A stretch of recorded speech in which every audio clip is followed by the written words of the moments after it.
গদাধরবাবু দীর্ঘদিন স্কুলে শিক্ষকতা করে অবসর নিয়েছেন, পেনশন পান। ওতে স্বামী স্ত্রীর ভালোভাবেই চলে যায়। উনি কলকাতায় একটি সুন্দর ফ্ল্যাট কিনেছেন, এখন ওখানেই থাকেন। ছেলে মেয়েরা বাইরে থাকে, সুপ্রতিষ্ঠিত। গদাধরবাবুর গ্রামের বাড়িতে যাওয়ার খুব ইচ্ছে হলো, সেই মতো গোছগাছ করে ফেললেন।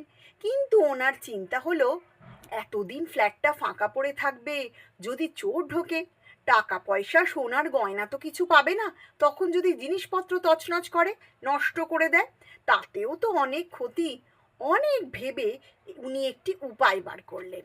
সেন্টার টেবিলের ওপরে দুটি 500 টাকার নোট পেপার ওয়েট চাপা দিয়ে রেখে দিলেন, সঙ্গে একখান চিঠি। সম্মানীয় চোর সাহেব, আমি কিছুদিনের জন্য আমার গ্রামের বাড়িতে যাইতেছি।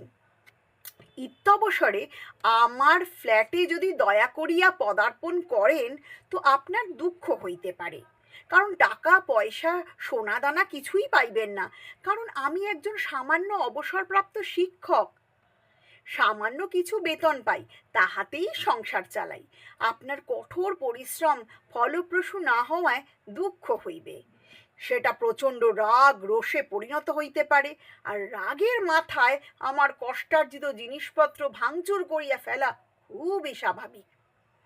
তাই সামান্য উপহার হিসাবে 1000 টাকা রাখিয়া গেলাম, আর ফ্রিজে একটা ব্রিটানিয়া কেক এবং একটি বিয়ারের বোতল রাখিয়া গেলাম। আপনার কঠোর পরিশ্রমের ফলে ক্ষুধা লাগিলে খাইয়া লইবেন। তবে আমি আপনাকে কিছু টিপস দিতেছি। স্কুলে অসংখ্য ছাত্রদের অদ্যাবধি অনেক টিপস দিয়াছি, তারা এখন সব বিশাল ব্যক্তি হইয়া গিয়াছে। আপনারও আশা করি কাজে লাগিবে। 1 নম্বর, আমার ফ্ল্যাটের মুখোমুখি সি ব্লকের 6 তলায় রমেশবাবু থাকেন। ওনার একটি ছোট দোকান ছিল, এখন উনি মিনিস্টার, প্রচুর টাকার মালিক।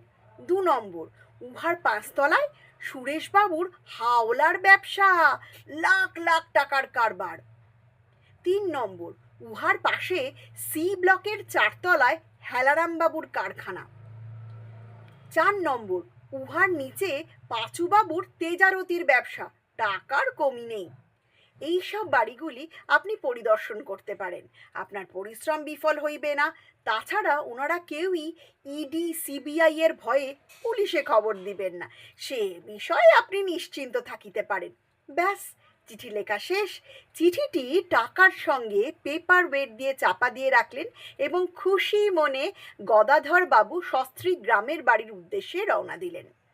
সেখানে ছোটবেলার বন্ধুদের সঙ্গে জমিয়ে আড্ডা মারলেন। গ্রামের টাটকা শাকসবজি, পুকুরের টাটকা পোনা মাছ, সকালে খেজুর রস খেজুর গুড় পাটালি খেয়ে মাস 2 পরে কলকাতায় ফিরে আসলেন। ফ্ল্যাটে ঢুকেই অবাক, কিছুই হয়নি, সব ঠিকঠাক আছে। হঠাৎ ডাইনিং টেবিলের দিকে তাকাতেই নজর পড়ল টেবিলের ওপর দুটো 500 টাকার বান্ডিল, তার নিচে একখান চিরকুট। সম্মানীয় মাস্টারমশাই, প্রণাম। আপনার টিপস দারুণ কাজে লেগেছে। ওই ফ্ল্যাটগুলি পরিদর্শন করে প্রচুর টাকা ও সোনাদানা সংগ্রহ করতে পেরেছি। এখনো পর্যন্ত কোনো সমস্যাই হয়নি। তাই উপঢৌকন হিসেবে 1 লাখ টাকা রেখে গেলাম, আর ফ্রিজে দুটো ব্ল্যাক লেবেল হুইস্কির বোতল আর 2 কেজি ড্রাই ফ্রুটের প্যাকেট রেখে গেলাম। মাঝে মাঝে এমনি টিপস দিলে খুবই বাধিত থাকব। আমাদের মতন গরিব, পিছিয়ে পড়া, খেটে খাওয়া মানুষদের অর্থনৈতিক উন্নয়নের জন্য আপনি নিশ্চয়ই সচেষ্ট থাকবেন। আপনার কথা মতো চোর সাহেব। নমস্কার নেবেন। আজকে গল্পটা কেমন লাগলো অবশ্যই জানাবেন। আজকের গল্পটি ফেসবুক থেকে সংগৃহীত, সুতরাং লেখকের নাম আমি জানাতে পারছি না, তবে যিনি লিখেছেন বা যিনি লেখক বা লেখিকা যিনি হন না কেন, তাকে জানাই অসংখ্য ধন্যবাদ এবং আমার কৃতজ্ঞতা। সবাইকে ধন্যবাদ জানিয়ে, দীপাবলির আগাম শুভেচ্ছা জানিয়ে এবং নমস্কার জানিয়ে শেষ করছি।